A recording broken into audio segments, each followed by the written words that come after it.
Once, in a village on the edge of a vast savannah, there lived a woman named Adaku, who was known for her beauty and ambition.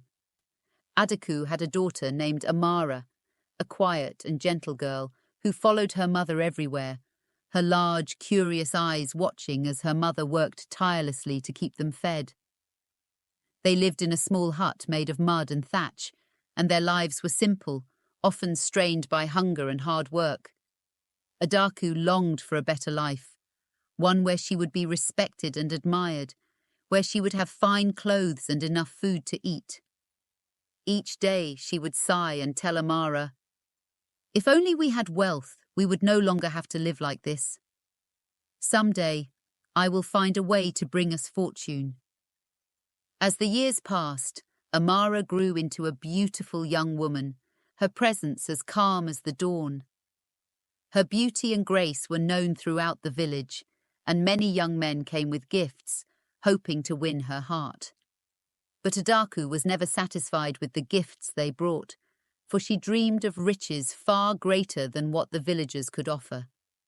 She began to resent the poverty that surrounded her, and more so to see her daughter as the key to achieving the life she desired. One night, as Adaku was drawing water from the village well, she encountered a tall, mysterious stranger.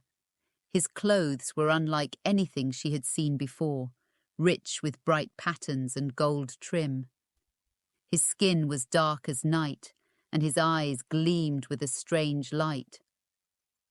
He watched her for a long moment before he spoke in a voice that was both soft and chilling. "I have heard of your daughter, Adaku," he said, his voice slipping through the darkness. "They say she is as beautiful as the moon and as gentle as the evening breeze. I can help you gain the riches you desire, but I ask for one thing in return." Adaku's heart raced, for she could feel the promise of wealth within his words. "What do you ask for?" she replied, her voice quivering with both fear and hope. The man leaned close and whispered, "Give me your daughter, and you will know wealth beyond your dreams. I will care for her, and she will live in a palace filled with all the comforts one could imagine." Adaku hesitated. She loved Amara, but the lure of riches tugged at her heart. The thought of finally escaping poverty, of having all she had ever dreamed of, was too strong to resist. And so, with a heavy but determined heart, Adaku agreed to the stranger's offer. "Take her," she said, her voice barely more than a whisper. The stranger nodded, his eyes gleaming, and vanished into the night. The following morning he returned, and Adaku handed her daughter over to him. She watched as Amara, confused and frightened, was led away. She had no words to say to her mother, for she felt a deep sadness and betrayal in her heart. But she followed the stranger, her steps slow and hesitant, until they disappeared into the forest. The villagers noticed that Amara was gone, and when they asked Adaku, she told them that her daughter had left to live in a distant village with a wealthy family who would care for her. Though there were whispers and suspicions, Adaku ignored them, for not long after she began to see the wealth promised to her. Golden jewelry appeared in her home, fine robes were delivered to her door, and her hut grew into a beautiful house adorned with carvings and decorations that no one in the village had ever seen before. Over time, Adaku became one of the richest people in the village. People came to her with gifts and favors, and she was admired and envied by many. But as her wealth grew, a strange emptiness crept into her heart. Her nights became filled with dreams of her daughter, of Amara's sad eyes as she was led away.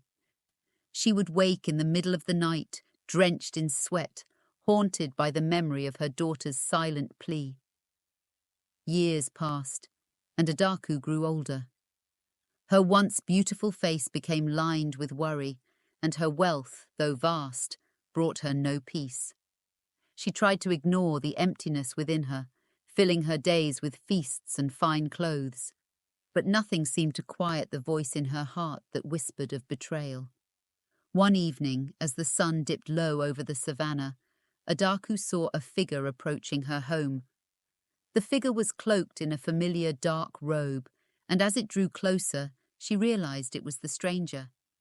His eyes still held that gleaming light, but there was a sorrow in them now, something that made her heart tremble.